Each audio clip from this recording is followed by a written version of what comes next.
Et salutations à tous ceux qui nous suivent en ce moment avec notre émission Je médite de la télévision Maranatha.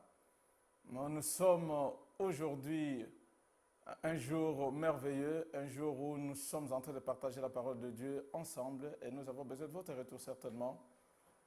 Cette émission merveilleuse appelée Je médite, une émission sans précédent, je vous dis, une belle et merveilleuse émission. Et pour tout dire et tout faire avant toute autre chose, nous voudrons, n'est-ce pas, prier Dieu et recommander ces instants sous l'onction du Saint-Esprit. Prions.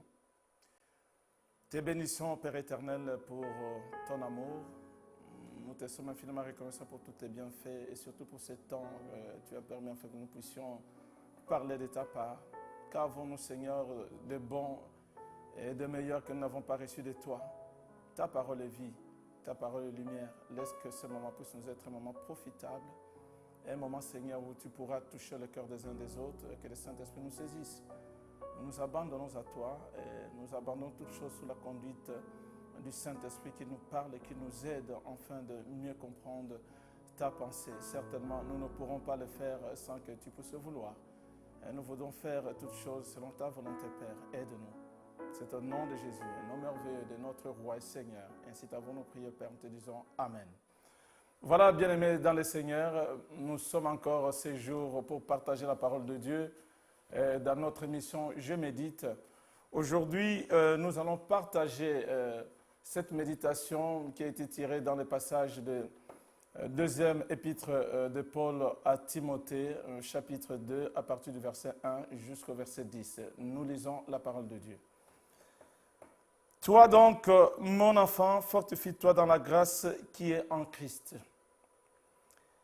Est-ce que tu as entendu de moi, en présence de beaucoup de témoins, confie-les à des hommes fidèles qui soient capables de l'enseigner aussi à d'autres. Souffre avec moi comme un bon soldat de Jésus-Christ. Il n'est pas de soldat qui s'embarrasse plutôt des affaires de la vie, s'il veut plaire à celui qui l'a enrôlé. Et l'athlète n'est pas couronné s'il n'a pas combattu suivant les règles. Le laboureur qui peine doit être le premier à recueillir, n'est-ce pas, le fruit. Comprends ce que j'ai dit, car le Seigneur te donnera de l'intelligence en toutes choses. 8. Souviens-toi de Jésus-Christ, issu de la postérité de David, ressuscité des morts selon mon évangile, pour lequel je souffre jusqu'à être lié comme un malfaiteur. Mais la parole de Dieu n'est pas liée. 10. C'est pourquoi je supporte tout à cause des élus, afin qu'eux aussi obtiennent le salut qui est en Jésus-Christ avec la gloire éternelle. Voici, bien-aimés dans le Seigneur, ces portions d'écriture, n'est-ce pas, qui nous est proposée pour que nous puissions essayer, avec la grâce de Dieu, de fouiller, n'est-ce pas, et de parler de la part du Seigneur. Et la parole de Dieu, telle nous la lisons, dans le premier verset déjà, il dit, « Toi donc, mon enfant, fortifie-toi dans la grâce qui est en Jésus-Christ. »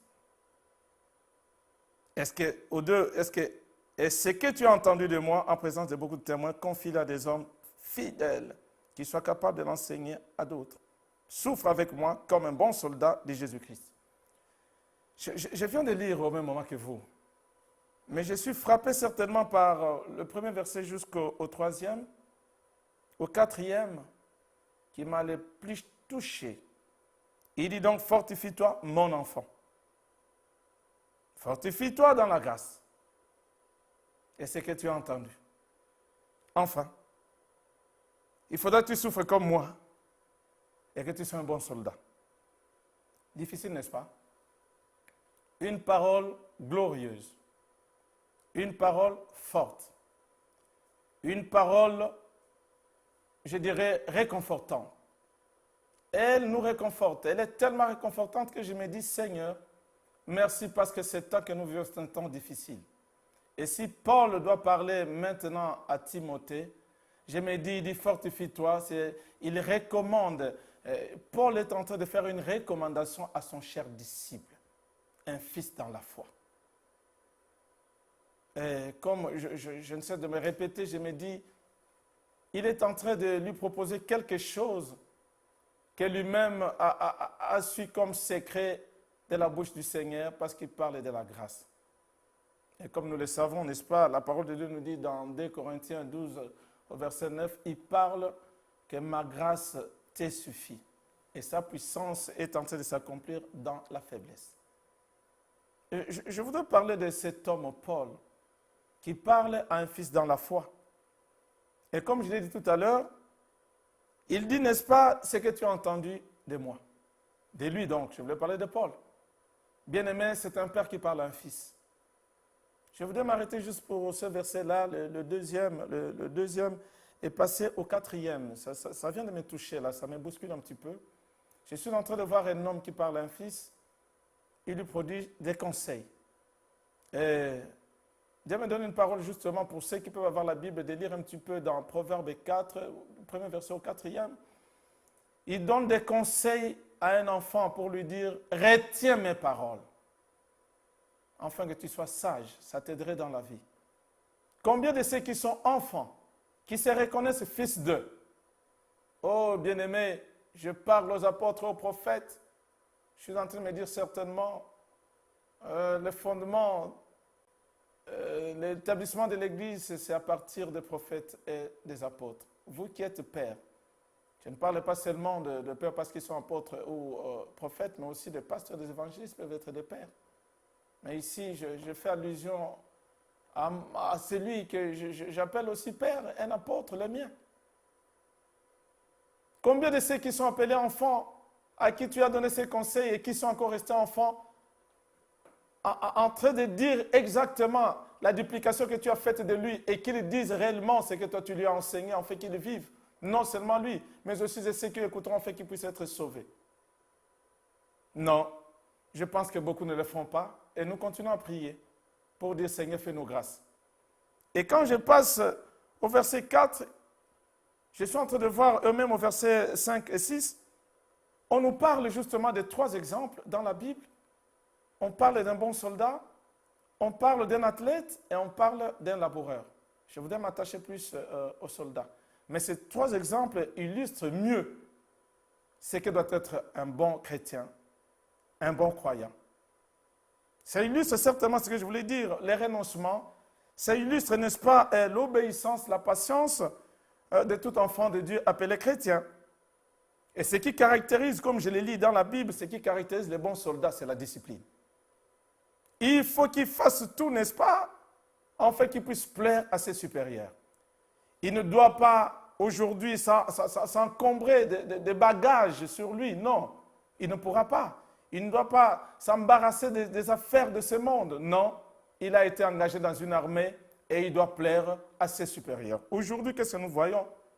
Bien aimé, vous savez que lorsqu'on est soldat, je prends juste l'exemple du bon soldat, il sait que le métier, toi qui es engagé dans le métier en tant que soldat de Jésus, tu dois savoir que tout soldat doit savoir que ce métier de soldat du Seigneur comporte des souffrances, comporte des persécutions, comporte des coups que tu auras à recevoir, comporte des critiques, comporte, comment dirais-je encore, tout ce qui peut arriver, n'est-ce pas, pour te décourager et pour t'affaiblir. Mais la parole de Dieu telle que je l'ai lis là, on nous dit seulement non, cela sera inévitable que tu ne souffres pas alors que tu es en train de servir Jésus. Bien-aimé dans le Seigneur, Dieu est bon. Souffre, que tu souffres de bon, justement, que tu souffres de la bonne manière. Paul était en prison, mais il n'a pas souffert pour autre chose, sinon pour la gloire de Jésus.